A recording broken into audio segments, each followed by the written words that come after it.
स्वागत है आप सभी का हमारे YouTube channel Valiant study circle पर। आज की वीडियो में हम बात करेंगे क्लास 10th की पोएट्री लेसन 2 है, जिसका नाम है फायर एंड आइस।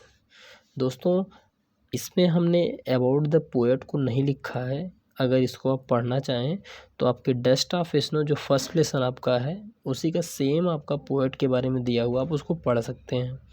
खैर, तो अबाउट द पोएम देख लीजिए। Fire and ice is a short poem by Robert Frost. Fire and ice जो पोएम है दोस्तों, वो बहुत ही छोटी पोएम है, जो कि बाय रॉबर्ट फ्रॉस्ट जी के द्वारा वो लिखी गई है। In this poem the poet refers to two predictions. इस कविता में पोएट क्या करता है, रेफर का मतलब होता है दोस्तों कि भाई बताना, या आप कह सकते हैं रेवियल जिसे कह सकते हैं, जिसे आप डेनोट कह सकते हैं। यानी कवि बताता है टू, यानी दो प्रेडिक्शन का मतलब होता है दोस्तों भविष्यवाणी। यानी दो भविष्यवाणी को बताता है of how the world will and. किसके बारे में कि हाउ माने कैसे, द वर्ल्ड माने संसार, विल एंड यानी समाप्त होगा या नष्ट होगा या ख़त्म होगा। यानी कवि आपसे इस कविता में दो भविष्यवाणियों को यानी वर्णन करता है कि संसार आपका कैसे ख़त्म होगा। यानी अगला करा दोस्तों, सम से it will and in fire. यानी कुछ लोग ऐसा कहते हैं कि यह किस में होगा ख़त्म, फायर में ख़त्म होगा। यानी फायर से आप दुनिया आपकी समाप्त हो जाएगी। और वेयर जबकि अदर्स से, लेकिन दूसरे क्या बोलते हैं कि it will and in ice, कि ये किस में ख़त्म होगा, बर्फ़ में ख़त्म हो जाएगा। According to the poet fire stands for desire, greed, avarice और लस्ट। यानी कह रहा दोस्तों कि कवि के अनुसार जो फायर है वो किसके लिए है, यानी उसका मतलब ये दोस्तों इस कविता में डिज़ायर का मतलब दोस्तों होता है कि चाह है, आप कह सकते हैं, जिसे आप इच्छा कह सकते हैं, जिसे आप अभिलाषा कह सकते हैं। और दूसरी बात करें ग्रीड माने होता है दोस्तों लालच। एवराइस और लस्ट का मतलब होता है दोस्तों कि जिसे आप लोभ कहते हैं, या आप जिसे धन लुप्ता भी कह सकते हैं। ठीक है, यानी इन तीनों चीज़ों की वजह से कभी कह रहा है कि यानी दुनिया आपकी समाप्त हो जाएगी। दूसरा कह रहा दोस्तों कि the more you try to satisfy them.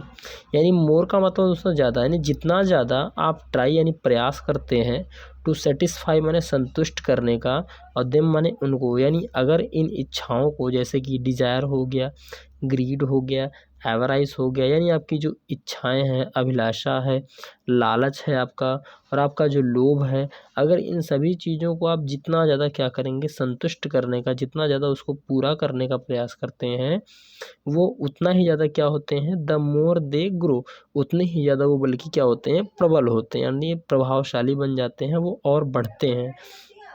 There is no end to it, और इनका कोई भी अंत नहीं होता है। यानी आप जानते हैं दोस्तों, अगर किसी चीज़ की इच्छा अगर आपकी होती है, तो अगर आप उसको कंट्रोल नहीं करते हो, तो बाद में यह क्या होती है, अनकंट्रोलेबल हो जाती है, जिससे आप कह सकते हैं इनका अंत कहीं भी नहीं होता है।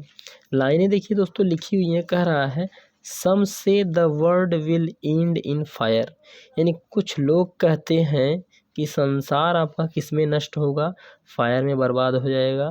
सम से इन आइस, लेकिन जबकि कुछ लोग क्या कहते हैं कि ये बर्फ़ में नष्ट होगा, यानी बर्फ़ में इसकी तबाही होगी। कर from what I have tasted of desire I hold with those who favour me.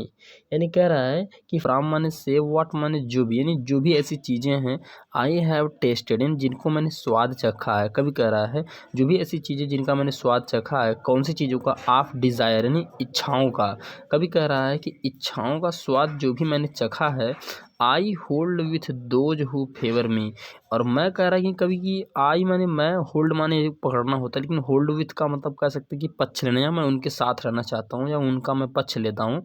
Those माने जो लोग, यानी दोज माने वे, हु माने जो, कि फेवर माने कृपा करते हैं या एहसान करते हैं, मी माने मुझ पर। यानी कह रहा है कि मैं उनका जो पक्ष लेता हूँ जो कि मेरी तरफ रहते हैं, या मान लीजिए मुझ पर एहसान करते हैं, या मेरी तरफ कृपा करते हैं। ठीक है, अगला कह रहा दोस्तों कि but if it had to perish twice I think I know enough of hate. कह रहा लेकिन दोस्तों की अगली लाइन आपकी दूसरी स्टैंजा में कि बट माने लेकिन, इफ़ माने अगर, it had to perish. Perish का मतलब होता है दोस्तों बर्बाद करना या नष्ट कर देना, लेकिन अगर इसको बर्बाद करना पड़ा या नष्ट करना पड़ा, तो इसका मतलब होता है दोस्तों 2 बार, यानी अगर 2 बार जो है अगर नष्ट करना पड़ा, आप जानते हैं वंस माने 1 बार, ट्विस्ट माने 2 बार, थ्रिस माने 3 बार, तो आपको होता है ना।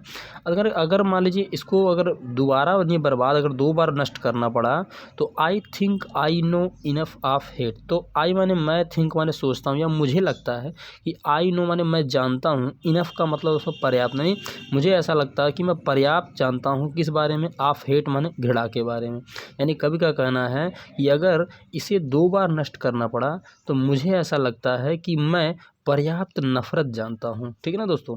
अगला कह रहा है किसके लिए नफरत जानता हूँ, टू से माने कहने के लिए, that for destruction ice is also great and would suffice.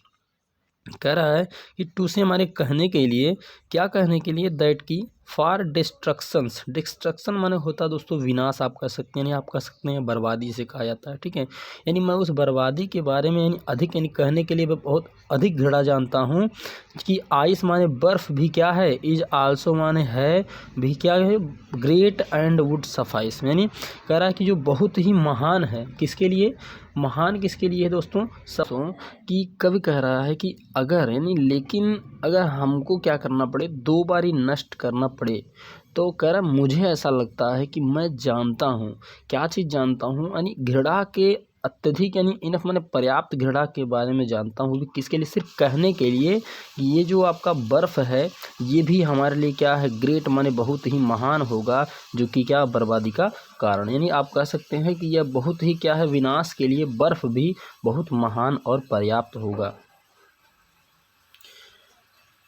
दोस्तों इसमें लिटरेरी डिवाइस आप देख लीजिए, कह रहा है कि यहाँ पर देखिए आपको दिख रहा है कि फायर, और यहाँ पर दिख रहा है आइस, और यहाँ पर दिख रहा है डिज़ायर, और यहाँ पे दिख रहा है मी। आप देखते दोस्तों मैंने पिछले लेसन में आपको बताया था कि लिटरेरी डिवाइस जो आपकी होती हैं लाइन के अंत में, जिसे हम राइमिंग वर्ड भी कहते हैं, ए और बी के नाम से चलता है। तो आप कह सकते हैं कि यहाँ पर आपका इसमें जो है देखिए लगा हुआ फायर, तो फायर का आप हो जाएगा डिज़ायर, और आइस का हो जाएगा मी से, ट्वाइस का आपका हो जाएगा आइस से, और हेट का हो जाएगा ग्रेट से, और सफाइस भी आपका आइस से मैच कर रहा है। तो इसका हो जाएगा दोस्तों स्टैंजा 1 का फायर यानी ए, और उसके बाद बी, फिर देख रहे हैं आप डिज़ायर ए से मैच कर रहा है, तो हो जाएगा ए बी ए, और उसके बाद बी, यानी इसका हो जाएगा ए बी ए बी। यहाँ हो जाएगा दोस्तों ट्विस्ट का मतलब होता है क्या दोस्तों, 2 बार, ट्विस्ट का आइस से मिल रहा है और सफाइस से मिल रहा है, तो आपका ट्विस्ट ए, और उसके बाद फिर ये बी, ये आपका बी हो जाएगा, यानी ए बी, फिर से आपका क्या आइस ट्वाइस से मिल रहा है, तो आपका फिर से ए हो जाएगा, और बी आपका किससे, ग्रेट से मिल रहा है, तो इसके बी आपका, यानी ए बी, ये फिर से आपका किससे मिल रहा है, आइस से, तो आपका हो जाएगा ए। यानी इसका हो जाएगा दोस्तों कि ए बी ए, और इसका हो जाएगा दोस्तों ए बी।